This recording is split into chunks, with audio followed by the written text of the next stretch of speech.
I got a question. Mark Benchcop, pussy ass smelly smell. I got a question, and I would really love the answer. If you ever get tired of being a bitch ass nigger, a pussy ass nigger, I want to know if you don't get tired of that shit. I'm not saying it right. Let me just let's sing together. A pussy ass nigga. Do you get tired? Do you get tired? You's a lame ass nigga. A weak ass nigga. Do you get tired? Do you get tired? I got a question cause I really need to know. Do you ever get tired of being a bitch ass nigga? A pussy ass nigga. A lame tired. Do you get tired of being a little ass nigga? Who's a lame ass nigga? Weak ass nigga. Do you get tired? Do you get tired?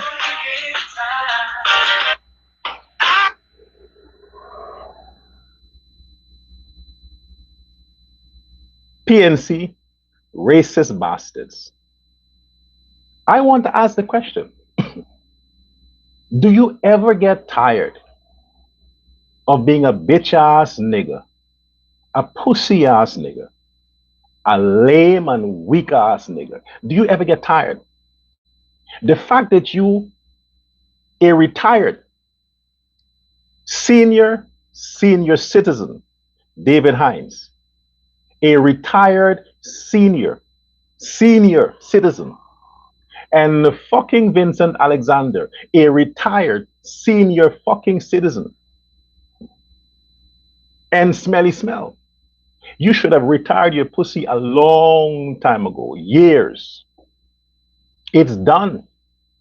You don't produce eggs. You don't even fucking produce saliva in the pussy. It means it's done.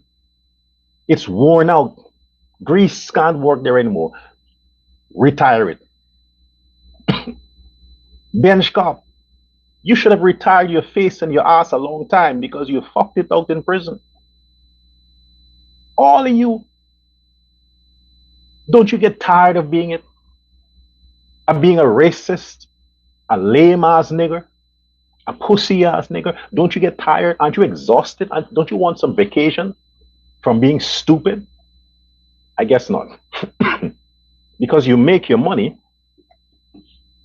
you earn your money, or used to earn your money from the same Indian people that you're now cussing out and you're pushing violence against. You see that idiot from the wind side, that homosexual. What's it with black people, black men, and this gay thing, man? This junkie in America, what's his name again? Yeah, the bitch from the Norman Brown, the Norman Brown bitch. You know that convict. They suck each other's dick, him and Brown. He is the one. Imagine, he is the one who were telling back in 2024, I think, on TikTok, showing Afro Guyanese how to mix poison to give to Indo Guyanese. That lazy ass nigger, that fucking junkie, was telling black people how to get rid of Indians. And that same crab dog, that fucking lice, crawl its way into the wind camp to slime and get money from the same Indo Guyanese, or in his words, coolie, that he was trying to mentor racist, violent Jim Jones black people to kill Indo Guyanese. He found his way to get money from an Indo Guyanese. And because the Indo Guyanese used them up and got him to fool them other stupid ass niggas to vote for Ajudin Muhammad, he don't need him anymore because he's a liability. So the money stops flowing, and what happens? The typical Negro, I've said it many times, the typical Negro, you feed them, as long as you keep feeding them, they pretend to like you. Stop feeding them. And they would send the criminals at your house to steal the little that you have left for you and your family. What did he do? He turned Holwyn. He turned on Ajudin because Ajudin realized that, nah, he's going to make him get more prison time in the federal prison. Because that's what they do. That is what they do. Same thing with David Hines, Alexander, same shit with these niggas. You can feed them, you're good. Stop feeding them. Not because you don't want to feed them, but because your resources run out as an Indo-Guyanese. You know, you need to replenish. Just pause for a day and say, hey, today I can't give you bread, but you're going to die. Tomorrow morning you can come and collect your bread. Do that, and they will snap on you. Yeah, it's played out for all to see. But you Indo-Guyanese, you never learn. You never learn. You're calling me a racist. Imagine that. You're boycotting me and telling me that I'm misrepresenting the PPP because I'm racial and I'm talking things about black people. It's not a PPP way. Yeah, fine. Fine, then I step aside from the PPP. I step aside. I am in my own capacity. My own capacity. So the PPP don't have to take any fire from me. I'm saying now, I don't represent the PPP. I'm not talking for the PPP. I'm not on behalf of the PPP. Okay? Not Ali, not Jaglio, nobody from the PPP do I speak for, do I represent. I am Dr. El Prasad on this platform where I am chief. And I take responsibility for what I say on this platform. So PPP don't have to worry me making them look bad. I am representing the PPP. So if I say what I say, it's on my own accord. And I can call anybody's name on my platform. If I want to talk something about President Ali, I can. He's my president. I have to, I can. So what? So what I'm saying now, while you are judging me and you think that I'm destroying the agenda of the president in bringing the country together, he is the only man. Ali is the only man in power. The opposition is in power too. Don't forget that. They are in the parliament. It is your taxpayers' money funding them. So they are in power. Taxpayers' money don't fund me. So I'm not obligated to be Mr. Nice fucking guy. They don't fund me. They fund Alexander. They fund David Hines. They fund all them fucking racists from the PNC and the Win Party. Your taxpayers' money is funding them. So if you're going to try to correct me, no, correct them first. Correct Hines first. Alexander first. Ajudin Muhammad first. Correct him. Then pick on me. I'm still decent. But listen to the things these poisonous people are spewing out. Poisonous people are spewing out. You see why Hines and Alexander, they're pressuring the Guyana police to leave them criminals alone? Because this is something that was perpetuated way back in the 80s. In the 80s. Where everything a black man did against an Indian man was justified. It's like back in the civil rights movement. when the whites could do whatever they want to black people and it was justified. The same strategy they use in the Barnum time. You can do Indians whatever you want, you don't face justice. It is justifiable crime against Indo-Guyanese. The same mentality persists today by the people who are leading this generation of black people in Guyana, that they can come on their platform and they are promoting and pushing racial segregation, pushing fake news and pushing violence against Indo-Guyanese, and everybody just shut up and say, well, we gotta pray that the youths don't listen to them. Well, they are fucking listening to them. Why? Because the youths are fucking lazy.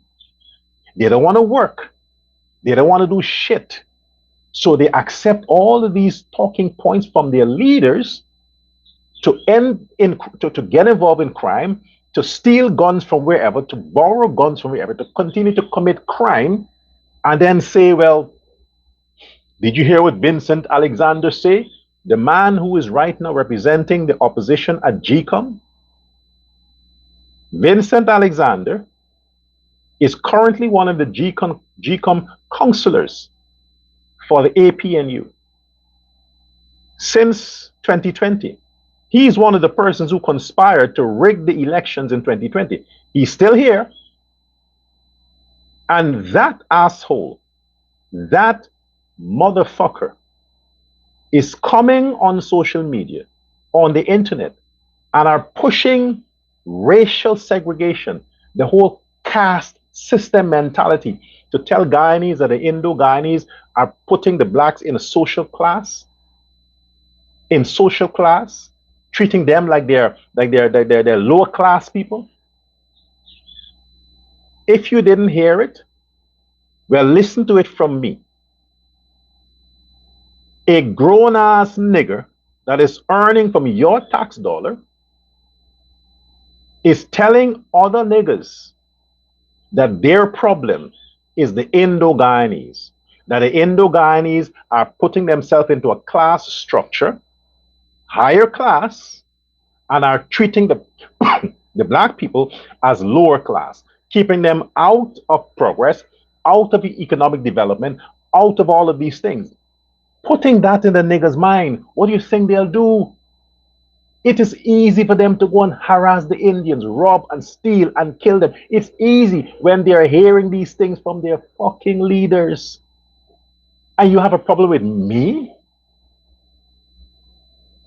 Listen to Alexander, man. Why the fuck don't you protest to get him out of the system? Why don't you call on the government to expel Vincent Alexander from representative on the GCOM board? We're dealing with votes here.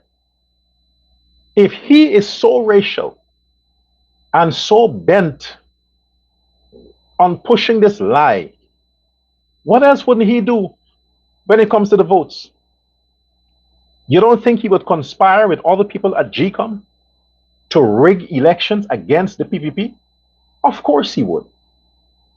You have a taxpayer, a person who was put at the National Assembly on the opposition side, David fucking Hines, who on a regular basis is calling for racial division, man. I'm not in the fucking parliament. I'm not a member of parliament. You don't, your tax dollar don't pay me. But yet you want to judge me? And you have these grown-ass fucking lowlifes extorting your tax dollar. And what do they do with it? Promote segregation. They openly do that. Promote violence. Oh, the black people need to come together. Oh, the black people should not vote for the PPP. Oh, the black people in Linden is selling on themselves. Oh, the black people. Wait, Guyana belongs to the fucking niggers since when? Who said that? Who said Guyana belongs to black people? Who developed that country? Who are the taxpayers of Guyana? I'm talking the government employees. I'm talking the private sector. The private sector pays more taxes than government employees. Who are they? Since in the Bornum time, who built Guyana? Your fucking demon king murdered the Indians, ran them out of the country, deprived them of every opportunity under the sun. But yet they stood, they struggled, and they didn't complain. And they kept the country together. They built the country. So what rights you, David Hines and PNC and fucking Alexander talking about? What rights? What did the niggas do? What did black people? Okay, fine. What contribution Afro-Guyanese made to Guyana's development?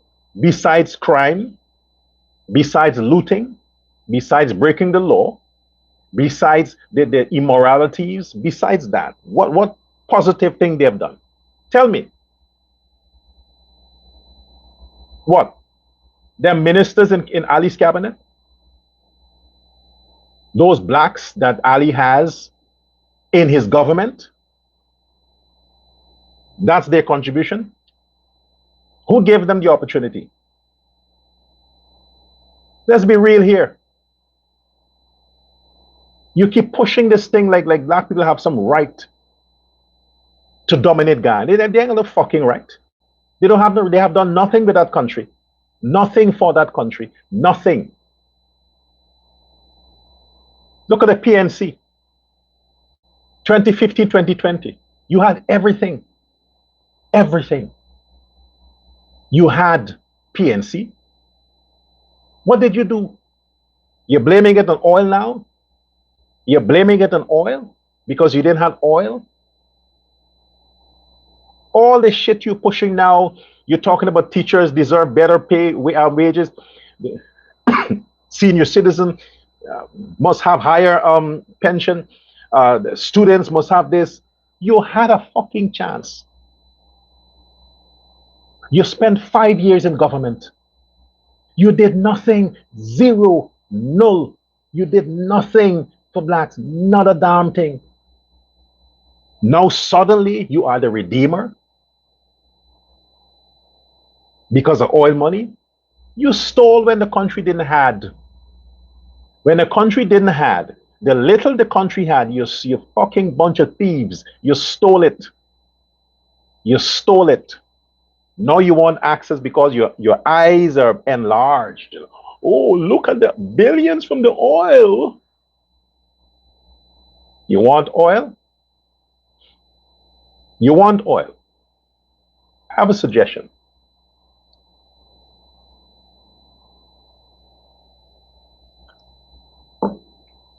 I have a suggestion. If it's all you want.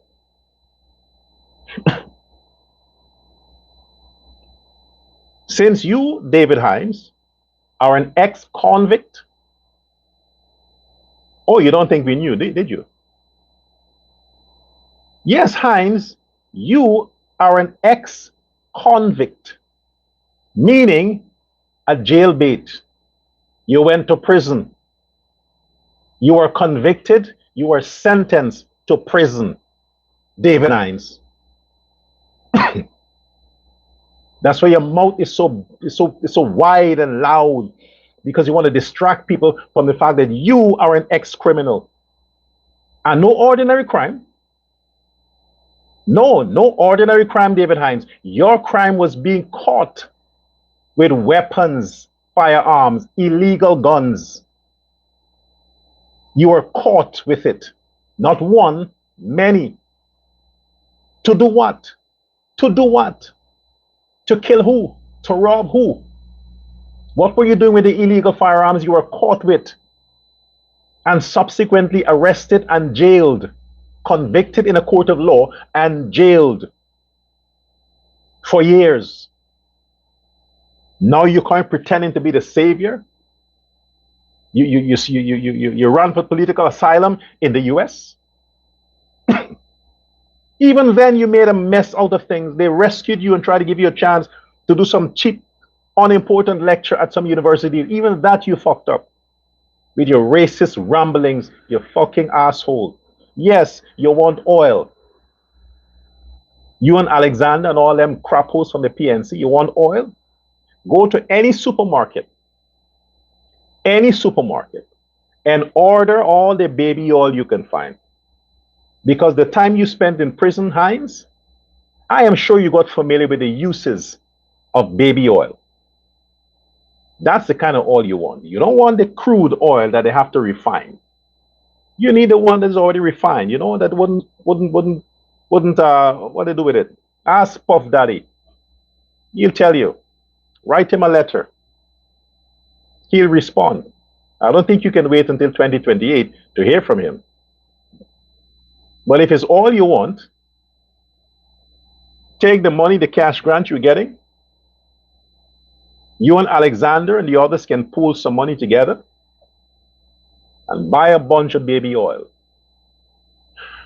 Then you go to Congress Place.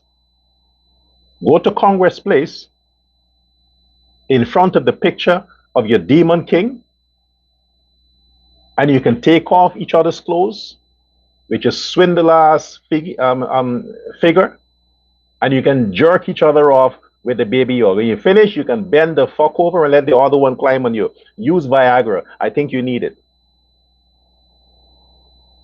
That's the only thing you can serve unto your party and yourself. But you are a disaster for Guyanese, Afro-Guyanese, and the country. You should be expelled from the parliament. Mr. Nandalal, when are you going to enact the law that persons with criminal background who are convicted or before the courts cannot take seats in the National Assembly? When? Look at the PNC side. A bunch of criminals. Ex-convicts. Look at fucking Mahi Paul. That bitch. For he compensate the woman for stealing her duty-free concession. They're running around trying to be important, trying to be relevant. You think you can put your foot in Ali's shoes? You bunch of pussies, pussy-ass niggas, lame-ass niggas. I said it. Fucking asshole.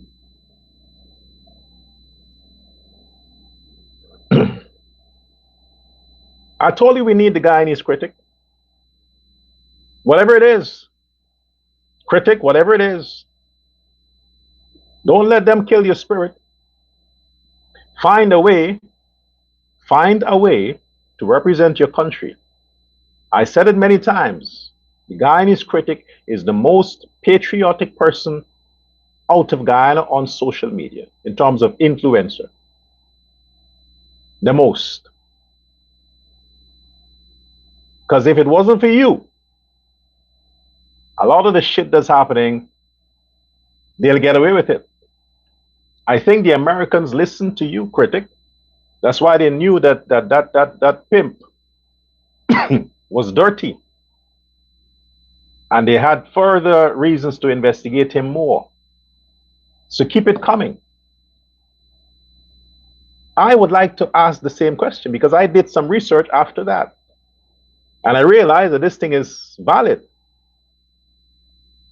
Because when we look back at 2025, remember, the Mohammeds, the father, met with the Venezuelan ambassador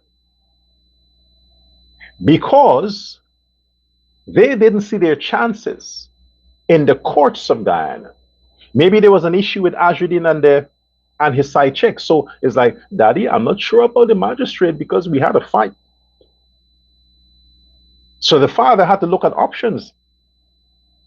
What's the best option if they want to get away from the law? They have to look at countries that has problems with America, that does not have extradition treaty with America.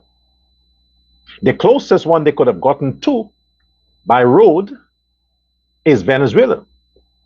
So it's like, hey, talk to the Venezuelan ambassador, see what deal we can come up with in case it seems like we're going to lose the case. Then we just take everything out and head to Venezuela. They ain't got to worry about the border police and border. They have those people in their hands. They just need to get out the country into a safe zone that they know they would not be sought after or extradited. Well, that fell true because thanks to our people, the good citizens of Guyana, we learned that they sneaked into the Venezuelan embassy. By the way, where is Nigel Hughes? Nigel Hughes, are you back under your cover? Did you retire from law? Or because the mama's money ran out? What's it?